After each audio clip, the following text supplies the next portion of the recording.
Hey, hi, editor me. I just realized that you could hear my my my chair squeaking in the background and a lot of background noise like birds chirping and you'll even hear my garage open and close at some point in this. So my bad. I didn't mean to that was not intended. Obviously, that was not intended. But for fuck's sake, I'm sorry about that, but you're gonna have to put up with that. But yeah. Now, let's go back in time to before I was editing.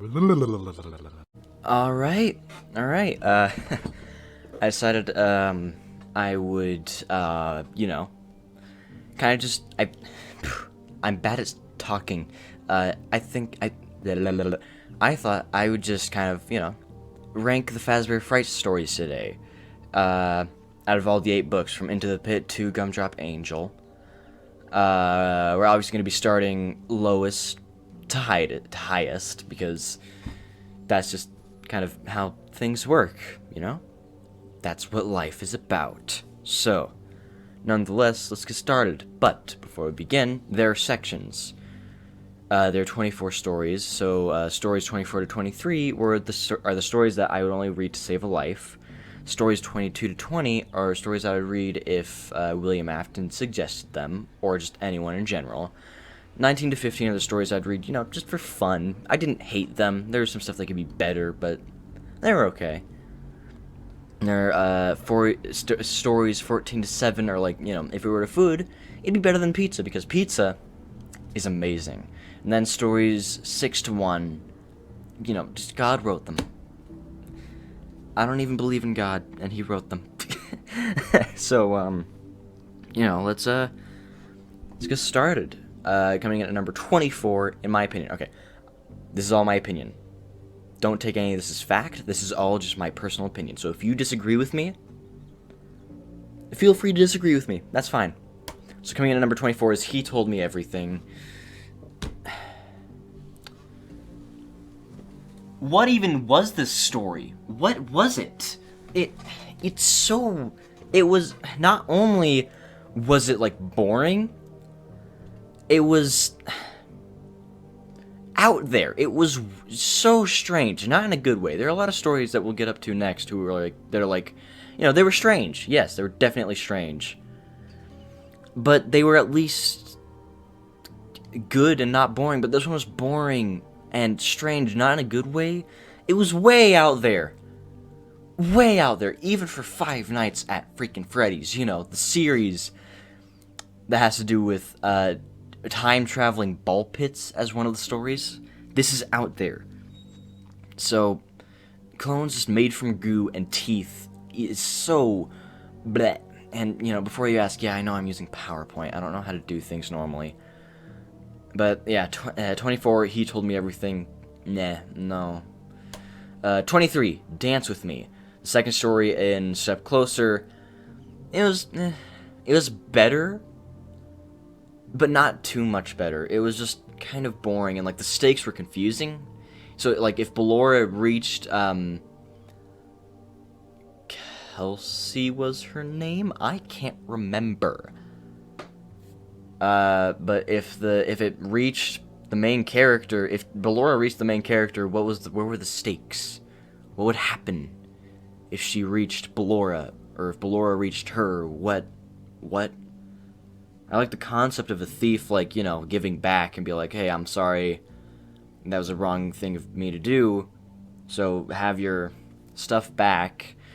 But Sill's just so boring, and the stakes, again, didn't understand them all that well, so that's why 23, meh. Okay, 22 is going to be the first one in our section of, like, if I would only read them if someone suggested them to me. These ones I wouldn't read at all, alright? But numbers 22 to 20, I would read if someone suggested them to me. So, coming in at number 22, Gumdrop Angel. It's okay, I guess. I have mixed thoughts about this one. Don't get me wrong. There's a big gap between 23 and 22. There's a big gap. Like, you know, there's Dance With Me and there's just a pile of garbage, and then 22. It was cool, I guess. The ending was fine. It made me almost throw up in the middle of class, but it was fine. And, you know, Angel had a reason why she did those things, and honestly, I would have done the same thing. But it just it didn't have the Five Nights at Freddy's charm, like most of them do, you know? But, again, just my opinion. Coming in at number 21 is To Be Beautiful. I thought this one was just kind of, it was like a slow burn, but, like, that's not saying slow burn stories are bad, alright? There are some slow burn stories that are up on this list that are, you know, good. It's just that this one didn't really do well with the whole slow burn thing. It was okay, I guess, but just kind of boring until the end. The ending was good. But it wasn't able to keep my attention for a long time. I couldn't do it in one sitting. So, you know, there we go. Coming in at number 20, Sergio's Lucky Day, the second story in our brand new book of the time that this is being released. It was fine. Again, between To Be Beautiful and Sergio's Lucky Day, there's like a little gap between. And, you know, it was interesting. It was another one of the slow burns, but I think it did it better than To Be Beautiful. But it turned quick. It was like, you know, quick. To Be Beautiful kind of like led up to it a little bit, like you knew something was off. But with Sergio's Lucky Day, it just, bam, switched immediately. Which I thought was strange, but, you know, whatever. Anyways, number 19 is going to be our first one in the, you know, I would read it for fun. I hope you all are familiar with the Stitch Race stories, because coming in at number 19 is The Real Jake. It's not really FNAF related. Like, there's no mention of Freddy's, or no name drop of William Afton, or Michael. Well, there is a Michael. I just remembered, there is a Michael in here. And Michael is a, businessman who just seems dead inside, if I remember correctly. So, you know, although it doesn't really add anything to the FNAF lore, other than maybe giving, the bite victim a name of Evan, it did give some good lore for the Stitch Wraith. And I also almost cried during it, but let's not talk about that. Anyways, coming in at number 18 is Coming Home. This one's like the stark opposite of The Real Jake. It's way knees deep in the lore. And this would be higher if the ending wasn't confusing. Because some people say that Susie was set free after that, but it just doesn't feel right, you know? It doesn't feel correct, if that makes any sense. Because obviously there's a chance that Susie got set free, but there's also the chance that she didn't. So it's a little confusing. So again, it would be higher if it just wasn't as confusing. Now, between 18 and 17, again, there's a small gap. But coming in at number 17 is Lonely Freddy. This is like a slow burn, but done better. This is like the better way of doing slow burns. Obviously, it led up to Alec body swapping with the Lonely Freddy. But, strangely enough, I kind of relate to Alec, but let's not talk about that. I thought it was good. Not great. I'd actually probably say okay. But, you know, it was fine. And then coming in at number 16 is Blackbird. And again, there's a little gap between 17 and 16. This is, the first half of the story is a little bit of slow burn, but the second half, like, starts getting to it. With, I keep on forgetting their names. I should have the books right next to me, but they're in my living room right now. Don't ask why. But, the main character, you know, start, it's like, it's a nice change of pace, especially the ending. With the ending being, good and, happy, like, it leaves some mystery, but it was still good. I thought it was good. Again, it's a book that it's a story that I would read again, because it's a good story, in my opinion. Coming in at number 15 is The New Kid. Again, one of those, it's a little slow, but it's enjoyable slow. It's like, you're kind of like, you feel good within the slowness, And, it was the one that, gave us the first hint at who was possessing Golden Freddy. The Stitch Wraith story is obviously kind of like, point towards the hint of like of two souls possessing Golden Freddy, but this story pointed towards the fact that yes, there was 5 missing kids, and one of those kids was possessing Golden Freddy, but the Stitch Wraith story is just the one that said that there might be multiple souls in Golden Freddy. Who knows? Coming to number 14. 14 is the start of of the next section, which is if it were food, it'd be better than pizza. And coming in at number 14 is Bunny Call. Slow in the beginning half, the second half starts getting to it like immediately. I'd say that the first half is very relatable for those middle-aged balding men. Is Scott Cawthon balding? I have no idea, but Scott Cawthon loves his family too much to pull a prank like that. But the second half might give us some insight into what FNAF 4 might be, because, it might be something that's like, hallucinations, or like, as you'll see in one of the stories that's higher up on this list, there are things that, hallucinations can be real enough, or like feel real enough to actually like you can feel what you're hallucinating. Does that make sense? One of the stories higher up on this list explains that. But, number 14, Bunny Call. I thought it was good. Again, I'd read it again. Coming in at number 13, Room for One More. Again, it was slow-ish. It wasn't slow in the same sense that the other ones were slow. The other ones were slow where it was like, okay, body parts are like changing, yeah. This one was kind of like slow and like he's getting fat. He's getting fat. Like he's big and puffy and bloated and shit and whatnot. Whatever the fuck. And I don't know what questions it's trying to answer, because we already knew that animatronics could kind of like take over bodies. But it was fun. It was fun. I do recommend. Coming in at number 12 is In the Flesh.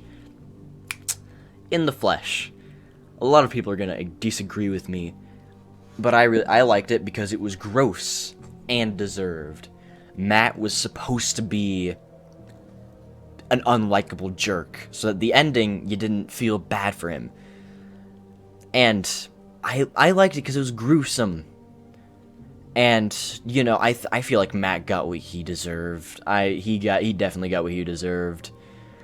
And the fact that his name is Matthew Patrick, Matt Pat, game theory, blah blah blah blah blah. And let's not ignore the fact that the baby Springtrap called him Daddy. I don't know if it's just my dirty mind, but pretty kinky if you ask me. Coming in at number 11 is Hide and Seek. Again, this throws in some psychological horror, not as much as some of the other ones in this list, but it throws in some of it. And this is how you do like unknown stakes, but like correctly. Like, I know the stakes are unknown, and that's the point. And trying to get rid of the thing on the main character's back. I forget their names all the freaking time, but the main concern isn't what will happen, the main concern is get it off. And, Shadow Bonnie is always going to get a yes, because it's Shadow Bonnie,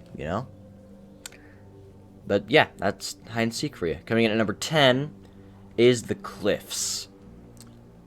I relate to this story a little bit, but it is kind of fun, to have an analogy for depression and suicide within the Five Nights at Freddy's continuity / canon, whatever. The whole continuity versus canon thing. But it's good to have like a little, something that, because obviously there might have been some parents who would have offed themselves after the missing children incident, or older siblings, or, just things like that. So I think it was cool and neat to have an analogy for true, like, psychological issues that one might have. But, yeah, it deserves a spot in number 10. The reason why it's not higher is because I just thought that some others were better. Coming in at number 9 is 1:35 a.m. Ooh, this is Blackbird before the Blackbird, and also better. Just Ella is stalking Delilah, but, like, not really stalking, just kind of like stalking in quotation marks. Really good. I really liked it. I like psychological horror stuff, and this is one of those psychological horror type things. So, but yeah.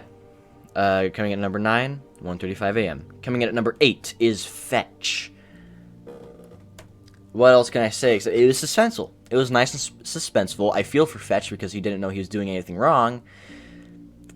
And somehow an animatronic dog from the 80s can connect to your phone, and he's hip and he's cool. He's like, yeah, bro. Or like, instead of spelling R, like, instead of saying, are you okay, normally he's like, R, spelled just the letter R, the letter U, and then the letter K, are you K?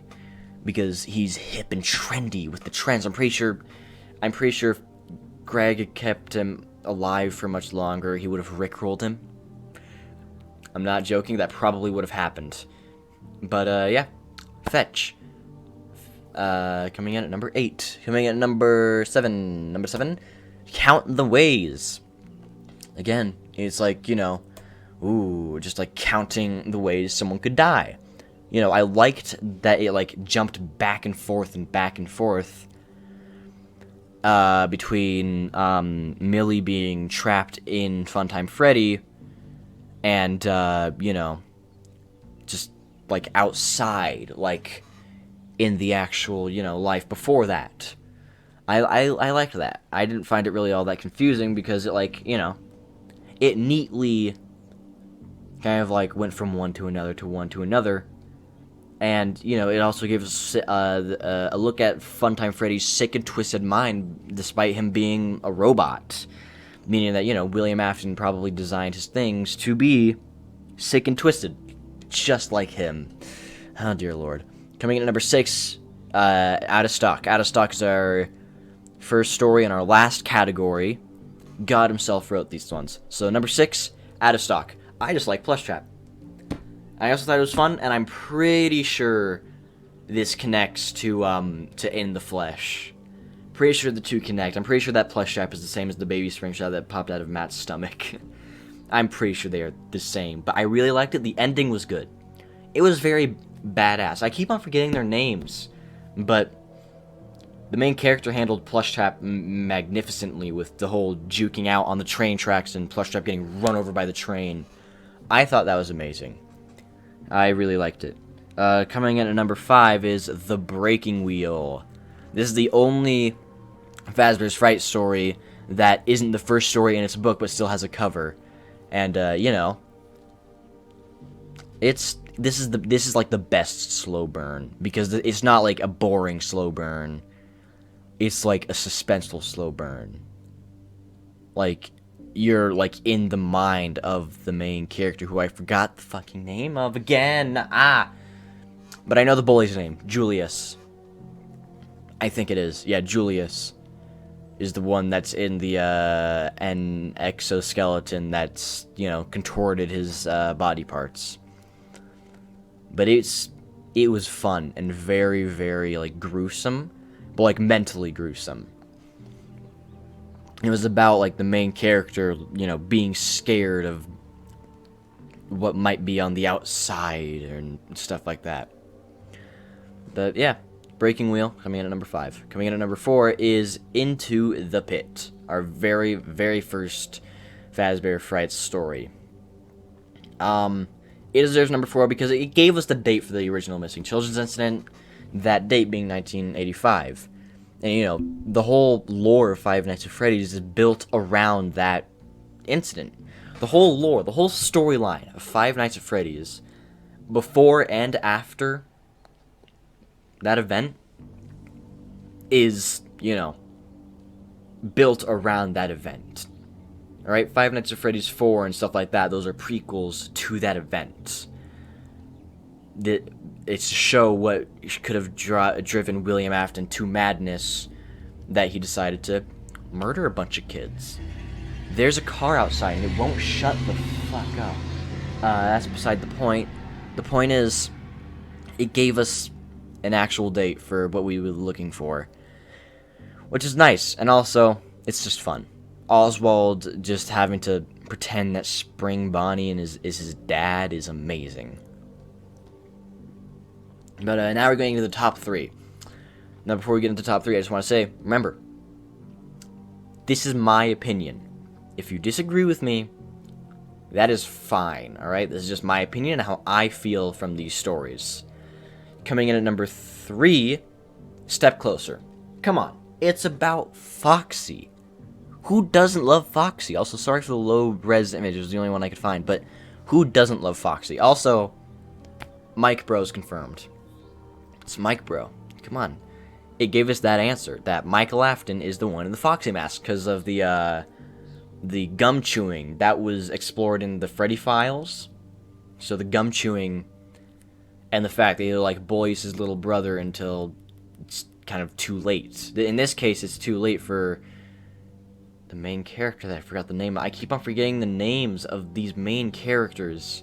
I should have come more prepared. But it's another one. It's kind of psychological, and I think it's really good. And gave us some answers. And again, it's another slow burn one, but suspenseful slow burn. So this is how you do a good slow burn. Coming in at number 2 is The Man in Room 1280. William Afton is always going to get some stuff. Alright, if William Afton is in a Fazbear Fright story, I'm going to put that story higher up than the rest. And, you know, not only does this hint towards what Ultimate Custom Night really is, with it probably being like one of the souls keeping William Afton alive, it also shows like how the Fazbear Fright stories happened. It's not the first, chronologically, it's not the first Fazbear Fright story, but it shows how it happened with William Afton fucking exploding. That was neat. But, you know, William Afton, lore relevance, blah, blah, blah, blah, blah. But I thought it was really good.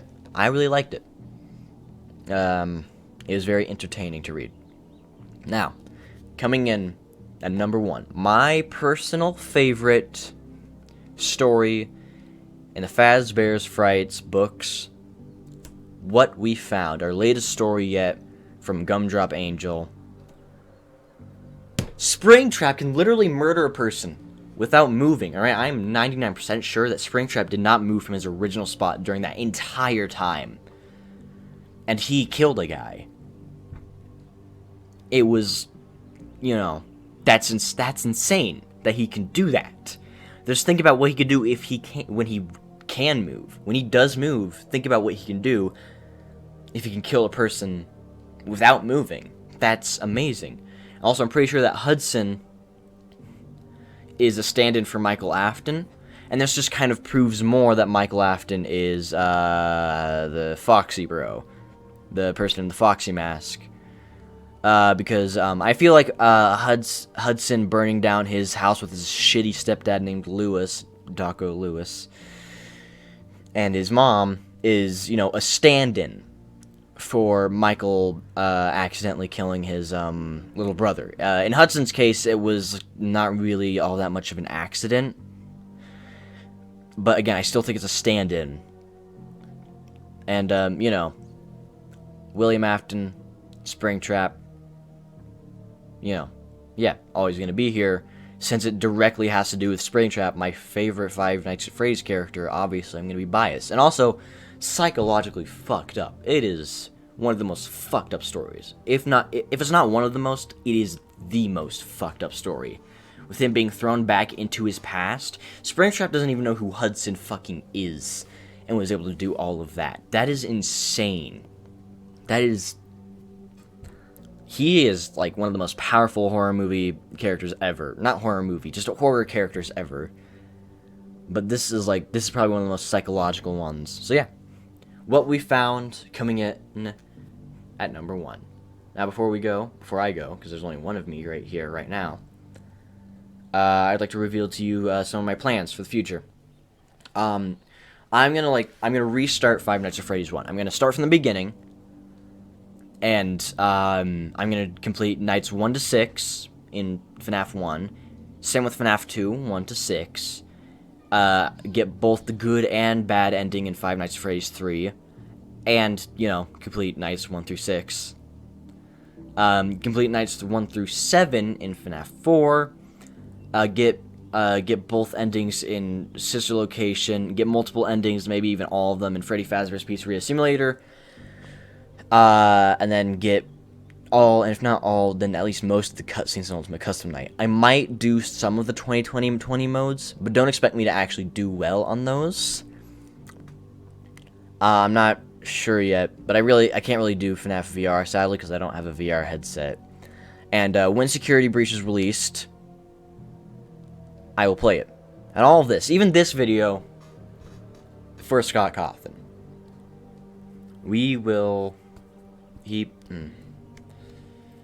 I don't agree where he put his money, but he didn't deserve to get death threats over it.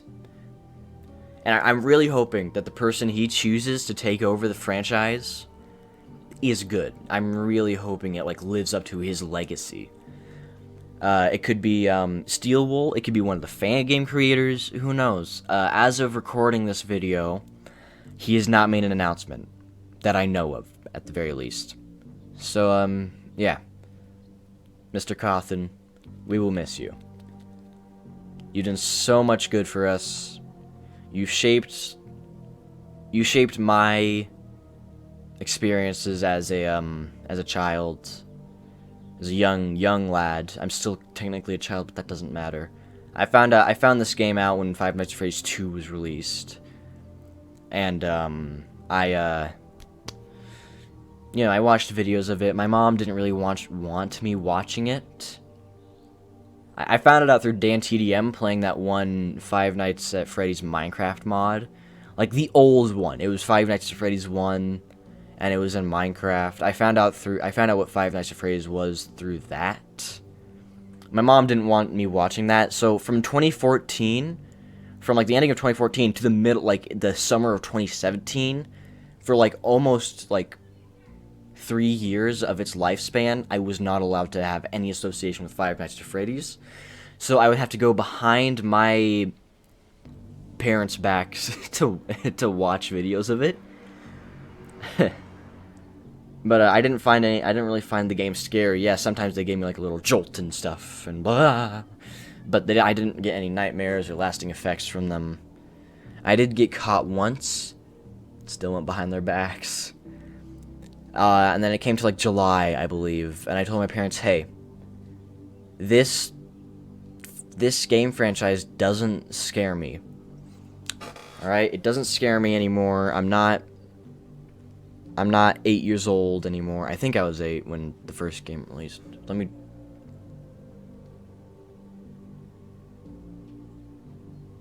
Yeah, I was 8 when I found it out, and at that point, I was 10, and I was I'm not scared of these games anymore. And my parents were like, okay, yeah, you can watch it. And I was obviously watching it behind their backs, but now I could be open about it, extremely open about loving these games. I told my parents the lore of Five Nights at Freddy's, and they really, my mom hates horror, but she can sit through it at least a little bit. But I was able to have an open love for Five Nights at Freddy's ever since then. And, you know, I got all the books, because, like, at that time, there was only, the Silver Eyes, the Twisted Ones, and the Freddy Files. Like, the original one. I'd gotten those for my birthday, read them all, and, you know, now that I'm thinking about it, it wasn't the Freddy Files. It was the, security logbook. Yeah, the security logbook that had all that information about Michael and whatnot. But that's beside the point. The point is, I got the security logbook for Christmas that year, I think. And, you know, ever since then, I've had a very open love for Five Nights at Freddy's. And seeing Scott Cawthon retire is sad. He shouldn't have retired in such, agony, if you will. But, I really do hope that the person he chooses next is a good person. Again, it could be a fan game creator, someone from his personal life, or just Steel Wool. But yeah, I'm going to do all of that. Alright, I'm going to do all of this that you see on the screen right now before doing anything else. Right?